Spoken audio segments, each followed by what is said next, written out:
Okay, and welcome while we read about the Battle of Antietam. The Battle of Antietam is, even to this day, it's the bloodiest day in American military history. More Americans died on this day than ever.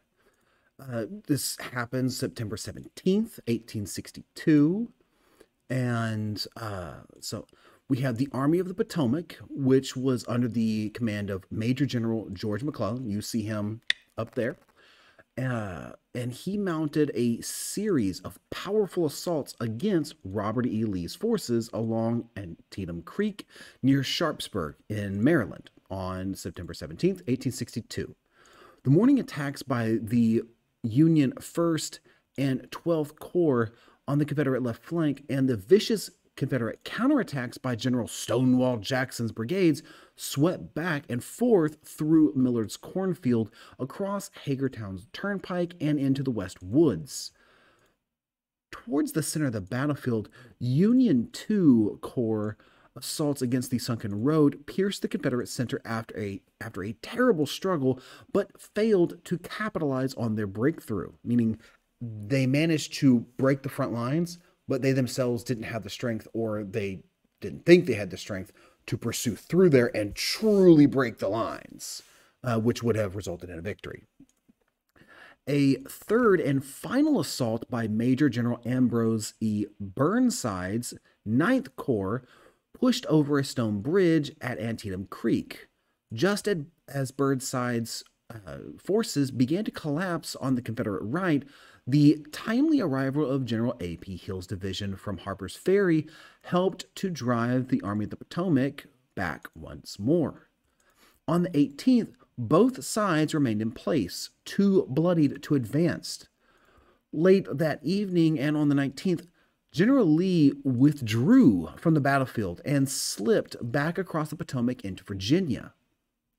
This is the bloodiest single day in American military history and technically ended in a draw. But since the Confederates are the ones who retreat, this gave President Abraham Lincoln the victory that he desired before issuing the preliminary, the early version of the Emancipation Proclamation 5 days later. So you're looking up here at the images of Union General George B. McClellan and Robert E. Lee, General of the Confederate States of America. The Battle of Antietam is, like I said, the bloodiest day in U.S. military history. Just about 26,000 soldiers died on that day. McClellan and Lee meet and fight in Antietam, and the Union had about 12,400 casualties, double that of D-Day in World War II, just the Union side, and Lee had 10,700 casualties. That's 25% of his entire army. Thousands more would die later due to injuries sustained in battle, sicknesses that come about from it, and tactically, nobody really won. It was a draw. But McClellan did halt Lee's invasion that was going on because of the original losses at Bull Run. Almost all of the corn stalks were cut to the ground by gunfire on the 40-acre farm. This was fought over a farm, a cornfield. Nobody went out there with scissors or machetes or anything and cut these corn. No, the gunfire itself. There was so much gunfire exchanged, it cut the corn stalks in half across a 40-acre farm. Do you know how many bullets had to be fired to do that? Britain, because of this, decides to stay out of the war due to the overwhelming loss of life. Great Britain had actually been thinking about helping the Confederacy because of Big Cotton. The idea of King Cotton, the idea that the South made so much cotton that Great Britain was economically reliant on the South and could not let the South lose. But when Great Britain saw just how many people died at this battle, they didn't want any part of this. They're like, we'll get our cotton from somewhere else. We'll figure it out. Okay, we're not dealing with that. And after Antietam, Lincoln, you see how tall Lincoln is? That's ridiculous. Lincoln meets with McClellan and his staff.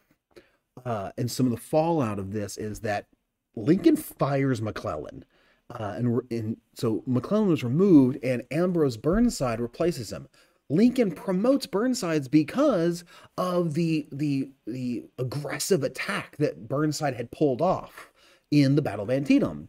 Problem is that later at Fredericksburg, Burnside would lose, and partially why he lost is because he didn't want a repeat of Antietam with the loss of life, so he wasn't aggressive enough.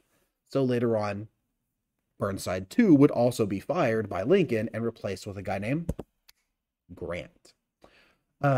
Lincoln was desperate for a major victory, and this is why he pushes Burnside. This is why he picks Burnside, because he saw Burnside at Antietam be aggressive.